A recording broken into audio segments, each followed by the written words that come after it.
വളരെ കുറച്ച് സമയമുള്ളൂ. അതുകൊണ്ട് എല്ലാവരും കേട്ട കഥകളാണ് അതൊക്കെ തന്നെ. എന്നാലും അത് പ്രതിപദം മധുരമാണ്.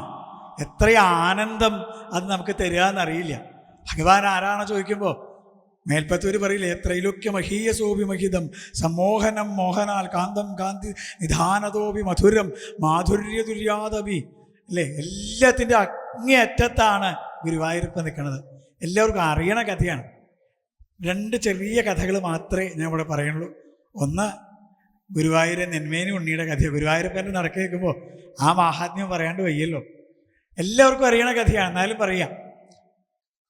അച്ഛൻ മകനെ പൂജ ഏൽപ്പിച്ചിട്ട് ഒരു ദിവസം ശ്രാദ്ധകർമ്മത്തിന് പോയി. ഉണ്ണിയോട് ചോദിച്ചു, ഉണ്ണി അച്ഛൻ പഠിപ്പിച്ചെന്ന പൂജയൊക്കെ ഓർമ്മയില്ലേ? അച്ഛാ, നേദ്യം വെച്ചാൽ ഭഗവാന് ഭക്ഷണം കൊടുക്കൽ തന്നെയല്ലേ? അല്ലാന്ന് ഏതെങ്കിലും താന്ത്രികന് പറയാൻ പറ്റുമോ? അതേ പറഞ്ഞു. ഈ മന്ത്രങ്ങളൊക്കെ ഓർമ്മയുണ്ടാവും ഉണ്ണിക്കെന്നാണ് വിചാരിച്ചേ. ഉണ്ണിക്ക് നിഷ്കളങ്കമായ ഭക്തിയാണ്. ശ്രീകോവിൽ തുറന്ന് സാക്ഷാൽ പൊന്നു ഗുരുവായൂരപ്പൻ്റെ മുമ്പിലിരിക്കുമ്പോൾ ആ ഉണ്ണി പ്രാർത്ഥിക്കുക, കണ്ണാ ഇന്ന് അച്ഛനല്ല കേട്ടോ, ഉണ്ണിയുടെ വക പൂജയാണ് എന്ന് പറഞ്ഞ് ഭഗവാന് വേണ്ട ഭക്ഷണ പദാർത്ഥങ്ങളൊക്കെ കൊണ്ടുവച്ച് കണ്ണനോട് പറഞ്ഞു, കണ്ണാ വരൂ ഊണ് കഴിക്കൂ, ദാ അങ്ങക്ക് വേണ്ടി എല്ലാം കൊണ്ടുവന്നുണ്ട്, കണ്ണാ ഉണ്ണു ഉണ്ണു. എത്ര പറഞ്ഞിട്ടും കണ്ണനെ കാണണില്ല. സങ്കടം സഹിക്കാൻ വയ്യാണ്ടായി. എന്താ കൃഷ്ണ വരാത്തെ? ഉണ്ണി എത്രയായി വിളിക്കണോ കണ്ണ? ഉപ്പുമാങ്ങയും ഉറതൈരുമുണ്ടല്ലോ, കൈപ്പയ്ക്ക കൊണ്ടാട്ടം വേണോ കൃഷ്ണ. നീ എന്തൊക്കെ കൂട്ടി ഉണ്ടെന്ന് എനിക്കറിയില്ലല്ലോ. അച്ഛനല്ലേ നിനക്ക് ഊണ് തരണേ. ഇനി ഉറതൈര് വേണോ, കപ്പയ്ക്ക കൊണ്ടാട്ടം വേണോ, ഉപ്പുമാങ്ങ വേണോ, ഒന്ന് പറയുമോ കണ്ണാ?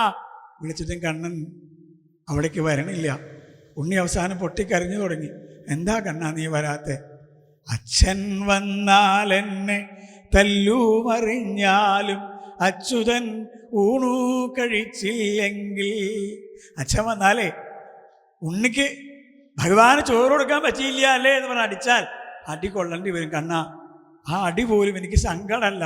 എൻ്റെ കണ്ണൻ ഉണ്ടില്ല എന്ന് വന്നാൽ ഇതിലേറെ സങ്കടമായിട്ട് ഉണ്ണിക്ക് എന്താ ഉള്ളേ? എൻ്റെ കണ്ണാ എന്ന് പറഞ്ഞ് ആ തൃക്കാലക്കിലേക്ക് വീണ് ഉറക്കൊക്കെ കരയാൻ തുടങ്ങി. ഏങ്ങലടിച്ച് കരയാൻ തുടങ്ങി. കണ്ണാ കണ്ണാ കണ്ണാ എന്ന് വിളിക്കാൻ ശബ്ദം പോലും വരാണ്ടായി. ആ 2 കാലും കെട്ടിപ്പിടിച്ച് കരഞ്ഞപ്പോൾ മേൽപ്പത്തൂർ നാരായണീയത്തിൽ എഴുതി വെച്ചിട്ടുണ്ടല്ലോ, മഞ്ജീരം മഞ്ജുനാഥൈവ പദഭജനം ശ്രേയ. ഈ ലോകത്ത് ശ്രേയസ്സിന് ഒരേ ഒരു മാർഗ്ഗമേ ഉള്ളൂ, അത് ഈ കണ്ണൻ്റെ തൃപാദാരവിന്ദങ്ങളെ പിടിക്കലാണ്. വേറെ ഒന്നുമില്ല ലോകത്ത് മാർഗം. ആ പാദങ്ങളെ പിടിച്ചോളൂ.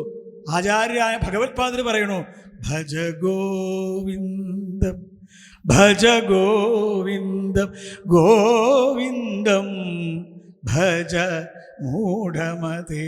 ഇങ്ങനെ എല്ലാവരും കണ്ണാ കണ്ണാ കണ്ണാ എന്ന് പറഞ്ഞ് ആ കണ്ണൻ്റെ തൃപാദങ്ങളെ പിടിച്ചുകൊണ്ടാണോ എന്നറിയില്ല. നാരായണീയത്തിൽ തന്നെ എഴുതി വെച്ചിട്ടുണ്ടല്ലോ, യോഗീന്ദ്രാണാം ത്വദംഗേഷു അധികസു മധുരം മുക്തിഭാജാം നിവാസോ. ഏറ്റവും കൂടുതൽ മധുരം ഈ കാലിലാണത്രേ. അധരം മധുരം വദനം മധുരം മധുരാധിപതേരഖിലം മധുരം. അവിടെ തന്നെ മാധുര്യം കൂടുതലുള്ളത് കാലിലാണത്രേ. യോഗീന്ദ്രാണാം ത്വദംഗേഷു അധികസു മധുരം മുക്തിഭാജാം നിവാസോ. മുക്തിഭാഗ്യകളുടെ മോക്ഷം അന്വേഷിച്ച് നടക്കുന്നവരുടെ ആശ്രയസ്ഥാനം മുക്തിഭാജം നിവാസോ. ഭക്താനാം കാമവർഷദ്യുതരുകിസലയം. ഭക്തന്മാരുടെ സർവ്വ ആഗ്രഹങ്ങളെയും സാധിച്ചു കൊടുക്കുന്ന കൽപ്പതരു ഈ പൊന്നുണ്ണിക്കണ്ണൻ്റെ പദാരവിന്ദങ്ങളാണ് അല്ലേ. ഭക്താനാം കാമവർഷദ്യുതരുകിസലയം. എവിടെയാ സ്ഥലം? നാഥ തേ പാദമൂലം. അല്ലേ കണ്ണാ, അവിടുത്തെ ഈ പാദങ്ങൾ തന്നെയാണ്. ആ പാദങ്ങളെയാണ് കെട്ടിപ്പിടിച്ച് ഉണ്ണി കരയണത്. കണ്ണാ ഊണ് കഴിക്കില്ലേ ചോദിച്ചപ്പോൾ, ഉറക്ക പൊട്ടിക്കരഞ്ഞപ്പോൾ ദാ ഉണ്ണീന്ന് വിളിക്കുക. അങ്ങോട്ട് നോക്കുമ്പോൾ എന്തൊരു സൗന്ദര്യം, എന്തൊരു എന്തൊരു എന്തൊരു വാക്കുകൊണ്ട് പറയാൻ പറ്റില്ല. 1000 നാവുള്ള അനേകായിരം അനന്തന്മാര് അഹോരാത്രം യുഗയുഗാന്തരങ്ങൾ പറഞ്ഞാൽ തീരാത്ത സൗന്ദര്യത്തിൻ്റെ ധാമം ആ പൊന്നുണ്ണിയുടെ മുമ്പിൽ നിൽക്കുകയാണ്.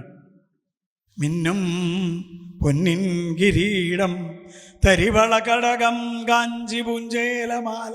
ആ ഭഗവാനെ കണ്ടപ്പോൾ ഊണ് കഴിക്കൂ പറഞ്ഞ ചോറിങ്ങനെ ഉരുളിങ്ങനെ ഉരുട്ടിയിട്ട് ആ ഉണ്ണിക്കണ്ണൻ്റെ വായിലേക്ക് കൊടുക്കുമ്പോൾ ആ മടിയിൽ കയറിയിരുന്ന് കഴിക്കണോ, തോളത്ത് കൈയിട്ട് കഴിക്കണോ, പാവയ്ക്ക് ഉപ്പേരി കൊണ്ടുവന്നുണ്ടോ, കൈപ്പയ്ക്ക കൊണ്ടാട്ടം ഉണ്ട്, ഇങ്ങോട്ട് തരൂ എന്ന് പറഞ്ഞ് അതിൻ്റെ ആ ഓട്ടയും തുളച്ച് ഓരോ വിരലും ഇങ്ങനെ ഇട്ടോണ്ട് അതിങ്ങനെ കടിച്ചു തിന്നുകൊണ്ട് ഉണ്ണിയുടെ മുമ്പിലിരുന്ന് ഭക്ഷണം കഴിച്ചു.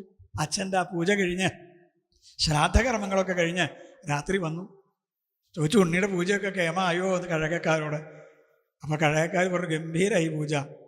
പാത്രത്തിലുള്ള ചോറ് മുഴുവൻ അകത്തിരുന്നുണ്ടിട്ട് പാരാതെ പാത്രം പുറത്തുമിട്ടാൽ, ആ പാത്രം എടുത്തതാ മുറ്റത്തേക്ക് ഇട്ടേക്കണു, ഇവിടെ ഇറയത്തേക്ക് ഇട്ടേക്കണു. ആരാ ഇത് കഴുകി വെക്കുകയെന്നാ. അച്ഛന് സഹിച്ചില്ല, വടിയൻ എടുത്തു. ഇങ്ങനെയാണല്ലേ പൂജ. ആ ഉണ്ണിയൻ അടിക്കാനായിട്ട് അകത്തിരുന്ന് ഊണ് കഴിച്ചു. ഉണ്ണിയില്ലേ, അച്ഛാ ഞാനല്ല ഉണ്ടത്, നമ്മുടെ കണ്ണനാണ് ഉണ്ടത്, കണ്ണന് ഞാനല്ലേ വായിൽ കൊടുത്തത് എന്നാ. അപ്പം അച്ഛൻ പറഞ്ഞു, അങ്ങനെ കൊടുക്കാനൊന്നും പറ്റില്ല. തന്ത്രവും മന്ത്രവും ഒക്കെ പഠിച്ചിട്ടുണ്ടെങ്കിലും നിഷ്കളങ്കമായ ഭക്തി എന്താണെന്ന് അദ്ദേഹത്തിന് പോലും അറിയണില്ല. ആ ഉണ്ണി അടിക്കാൻ വടിയൻ എടുത്തപ്പോൾ ശ്രീലകത്തുനിന്ന് കേട്ടു, ഉണ്ണിയെ തല്ലണ്ട, ഉണ്ടത് ഞാനാണ് ഉണ്ടത് എന്നാ. അച്ഛൻ ആ വടി വലിച്ചെറിഞ്ഞുകൊണ്ട് ശ്രീകോവിലിൻ്റെ മുമ്പിൽ നിന്ന് പൊട്ടിക്കരഞ്ഞപ്പോൾ സ്വപ്നത്തിൽ പോലും കണ്ണാ എനിക്ക് അവിടത്തേക്ക് ഒരു ഉരുള തരാനായില്ലല്ലോ എന്ന് പറഞ്ഞ് നോക്കുമ്പോൾ ഉണ്ണിയെ തല്ലണ്ട, ഉണ്ടത് താൻ പഠിച്ച തന്ത്രങ്ങൾക്കോ മന്ത്രങ്ങൾക്കോ പൂജാവിധികൾക്കോ ഒന്നുമല്ല, നിഷ്കളങ്കമായ ഭക്തി. അത് തന്നെയാണ് കണ്ണൻ, അതാണ് കണ്ണൻ. അപ്പോൾ ഈ കണ്ണൻ ആരാച്ച സകല കുറുമ്പിൻ്റെ യൂണിവേഴ്സിറ്റിയാണ്. അപ്പോൾ ഒരു ചോദ്യം, അങ്ങനെയുള്ളൊരു യൂണിവേഴ്സിറ്റി ആണെങ്കിൽ അവിടെ ഒരു വൈസ് ചാൻസലർ ഉണ്ടാവില്ലേ? അതല്ലേ അതിലും കേമുണ്ട്. അങ്ങനെ ഒരാളുണ്ട്. ആരാന്നറിയോ? സാക്ഷാൽ രാധാറാണി. കണ്ണൻ്റെ ഓടക്കുഴൽ വിളിയുടെ ബഹളം അവിടെ മുഴുവൻ നിറഞ്ഞപ്പോൾ ഗോപികമാരെല്ലാം മറന്നു. അവരെല്ലാം മറന്നുകൊണ്ട് കണ്ണാ കണ്ണാന്ന് വിളിക്കാൻ തുടങ്ങിയപ്പോൾ ചില അമ്മമാർ പറയും, ഇത് അടികൊള്ളണ സൂക്കേടാട്ടുക, അരി അടുപ്പത്ത് തിളച്ചു പോകണോ, നിങ്ങൾ കാണണില്ലേ? കണ്ണൻ്റെ ഓടക്കുഴൽ വിളി കേട്ടുകൊണ്ടിരിക്കുകയാണോ? പശുവിനെ കറക്കണവർ കറന്ന് പാത്രം നിറഞ്ഞ് ആ തൊഴുത്ത് മുഴുവൻ പാലായി, ഇതിന് പരിഹാരം വേണ്ടേ? അവർ പറഞ്ഞു, കണ്ണൻ്റെ ഓടക്കുഴൽ വിളി നിർത്തണം. അതിനെന്താ മാർഗം? ആർക്കാ പറ്റുക? ലോകത്താർക്കും പറ്റില്ല. അപ്പോൾ രാധ പറഞ്ഞു, ഞാൻ രഹിതരം. കണ്ണൻ്റെ അടുത്തേക്ക് ചെന്നു. കണ്ണന് സന്തോഷമായി. ആ ഇത് ആരാ? രാധക്കുട്ടിയോ? എന്തേ രാധക്കുട്ടി വന്നേ ചോദിച്ചു. അല്ല, വേറൊന്നുമല്ല, എനിക്ക് ഓടക്കുഴൽ പഠിച്ചാൽ കൊള്ളാമെന്ന് വലിയ മോഹമുണ്ട്, പഠിപ്പിച്ചു തരൂ കണ്ണ. ഓ അതിനെന്താ, വന്നോളൂ. അവിടെ വന്നിരുന്നു. പിറ്റേ ദിവസം ആ ഓടക്കുഴൽ അടിച്ചു മാറ്റാമെന്നാണ് വിചാരിച്ചേക്കണേ. ഇന്നേക്ക് 10 ദിവസത്തിനുള്ളിൽ അത് മോഷ്ടിക്കുന്ന. പിറ്റേ ദിവസം അവിടെ ചെന്നപ്പോൾ കണ്ണൻ്റെ മുമ്പിൽ ഇത് പാട്ട് പാടിക്കൊടുക്കണു.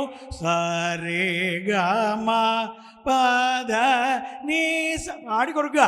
കണ്ണ ഓടക്കുള്ളൊക്കെ തരാം, ആദ്യം പാട്ട് പഠിക്കുന്ന. 1 ദിവസം കഴിഞ്ഞു, 2 ദിവസം കഴിഞ്ഞു, 3 ദിവസം കഴിഞ്ഞു, 10ാം ദിവസമായി. രാധയ്ക്ക് ഉറപ്പായി ഓടക്കുഴൽ തനിക്ക് കിട്ടാൻ പോണേയില്ല. എന്ത് ചെയ്തു എന്നല്ലേ? 10ാം ദിവസം കരഞ്ഞു കലങ്ങിയ കണ്ണോടുകൂടി കണ്ണൻ്റെ മുമ്പിലേക്ക് ആ രാധക്കുട്ടി വരുമ്പോൾ, രാധാറാണി വരുമ്പോൾ എന്താണ്ടായേ? കണ്ണൻ പറഞ്ഞു, ദേ ഇരിക്കണു, ഓടക്കുഴലെടുത്ത് വായിച്ചോളൂ, ഞാൻ ദാ വരണു പറഞ്ഞു. അത് കേട്ടോടുകൂടി രാധ ആ ഓടക്കുഴലും കൊണ്ട് ഒരൊറ്റ ഓട്ടാ ഓടുന്ന. കണ്ണൻ പറഞ്ഞു, രാധേ ഓടക്കുഴൽ തരൂ, ഓടുക. നമ്മളെല്ലാവരും കേട്ടൊരു കഥയുണ്ട്. എന്താ അത്? കണ്ണൻ ഗോപികമാരുടെ വസ്ത്രാപഹരണം നടത്തി അല്ലേ? വൃന്ദാവനത്തിൽ ചെന്ന് അവർ പറയും, കണ്ണൻ്റെ വസ്ത്രാപഹരണം നടത്തിയ കഥയുണ്ട്, കേട്ടിട്ടുണ്ടോന്ന് അല്ലേ? അപ്പോൾ അവിടെ ചെന്നപ്പോൾ എന്തായി? രാധയുടെ പിന്നാലെ ഓടുക കണ്ണൻ. യമുനയുടെ തീരത്ത് അങ്ങാപ്പുറത്തേക്ക് ഓടി എത്തിക്കഴിഞ്ഞു കണ്ണൻ. രാധാറാണി കണ്ണൻ പറഞ്ഞു, രാധേ ആ ഓടക്കുഴൽ തരുമോ? നീന്തി വരൂ, എന്നാ തരാം. പാവം കണ്ണൻ തൻ്റെ വസ്ത്രമൊക്കെ അഴിച്ചു വെച്ച് ആ പുഴയിൽ കൂടെ നീന്തുമ്പോൾ രാധാറാണി തിരിച്ചോടി ഇവിടെ എത്തി. ഭഗവാന്റെ വസ്ത്രം മുഴുവൻ എടുത്ത് ആലിൻ്റെ മുകളിൽ കെട്ടിവെച്ചു. ഏത് ആലിൻ്റെ മുകളിലാണോ ഗോപികമാരുടെ വസ്ത്രം കെട്ടിവെച്ചത്, അതേ ആലിൻ്റെ മുകളിൽ അത് കെട്ടിവെച്ചു. ഓടക്കുഴൽ വായിച്ചു. കണ്ണാ തരുമോ, രാധയെ വസ്ത്രം തരുമോ ചോദിച്ചപ്പോൾ പറഞ്ഞു, ഒരു കാര്യം ചെയ്യൂ, നിന്റെ അത്രയും ക്രൂരനല്ല ഞാൻ, എന്നാലും പണിഷ്മെന്റ് തരാണ്ടിരിക്കാൻ വേണ്ടി കയറി വരൂ കണ്ണാ. അപ്പൊ പുഴയിൽ നിന്ന് നീന്തി കയറി വരും. രാധയെ ഞാൻ എങ്ങനെയാ കയറി വരിക? എൻ്റെ വസ്ത്രം മുഴുവൻ നിന്റെ കയ്യിലല്ലേ? കുറച്ച് ദിവസങ്ങൾക്ക് മുമ്പ് കുറച്ച് ഗോപികമാര് കണ്ണാ ആ വസ്ത്രം തരുമോ ചോദിച്ചില്ലേ? അപ്പൊ നീ എന്താ പറഞ്ഞേ? 2 കൈ ഉയർത്തിപ്പിടിച്ചു, ഓം കൃഷ്ണായ നമ, ഗോവിന്ദായ നമ, ഗോപീജനവല്ലഭായ നമ, ഓം പരായ നമ എന്ന് പറഞ്ഞ് കയറി വരാനല്ലേ പറഞ്ഞേ? ഞാൻ പറഞ്ഞു തരാം മന്ത്രം. ഓം ശ്രീ രാധ രാധിക കൃഷ്ണവല്ലഭ കൃഷ്ണ സംയുത വൃന്ദാവനേശ്വരി കൃഷ്ണപ്രിയ മദനമോഹിനി. തൊഴുതുകൊണ്ട് നിന്നപ്പോൾ പറഞ്ഞു, ഒരു കാര്യം ചെയ്യേ, ഈ വസ്ത്രം നീ അണിഞ്ഞോളാൻ പറഞ്ഞ് രാധയുടെ വസ്ത്രം മുഴുവൻ കൊടുത്തു. കണ്ണൻ രാധയുടെ വസ്ത്രം എടുത്തുകൊണ്ട് തൻ്റെ വേറെ വസ്ത്രം എടുക്കാൻ വേണ്ടി അതിൽക്കൂടെ തെരുവീതികളിലൂടെ ഓടി. രാധാറാണി കണ്ണൻ്റെ വസ്ത്രം അണിഞ്ഞ് ഓടക്കുഴൽ വായിച്ചുകൊണ്ട് അവിടെ നിൽക്കുന്നു. അത് കണ്ടുകൊണ്ട് ഗോപികമാർ ഓടി വന്നു. അവർ വിചാരിച്ചത് ഇത് സാക്ഷാൽ കണ്ണനാണെന്നാ. ഓടക്കുഴലുകൾ കേട്ടു, മനോഹരമായി മുടിയൊക്കെ കാണാണ്ട് അവർ പുറകിലൂടെ ഓടി വന്ന് കെട്ടിപ്പിടിച്ചിട്ട് ആ ചെവിയിൽ പറഞ്ഞു, ഇന്നേ രാധാറാണി കണ്ണൻ്റെ ഓടക്കുഴൽ മോഷ്ടിക്കുന്നു പറഞ്ഞ ദിവസമാണ്, പറ്റിയില്ലല്ലോ പറഞ്ഞു. അപ്പോൾ ഓടക്കുഴൽ വിളിച്ചുകൊണ്ട് രാധാറാണി തിരിഞ്ഞിട്ട് പറഞ്ഞു, അങ്ങനെ സാധിക്കാതിരിക്കണമെങ്കിൽ ഞാൻ രാധാറാണി അല്ലാതിരിക്കണം എന്ന്. അങ്ങനെ കുറുമ്പിൻ്റെ യൂണിവേഴ്സിറ്റിയാണ് കണ്ണനെങ്കിൽ അവിടുത്തെ വൈസ് ചാൻസലറാണ് ആ രാധാറാണി. നിഷ്കളങ്കമായ ഗോപികമാർ പോലെ ഭക്തി ഉണ്ടാവാൻ നമുക്കൊക്കെ പ്രാർത്ഥിക്കാം. നാരദൻ ഭക്തിസൂത്രത്തിൽ എഴുതി വെച്ചത് യഥാ വ്രജഗോപികാനാം എന്നാണ്.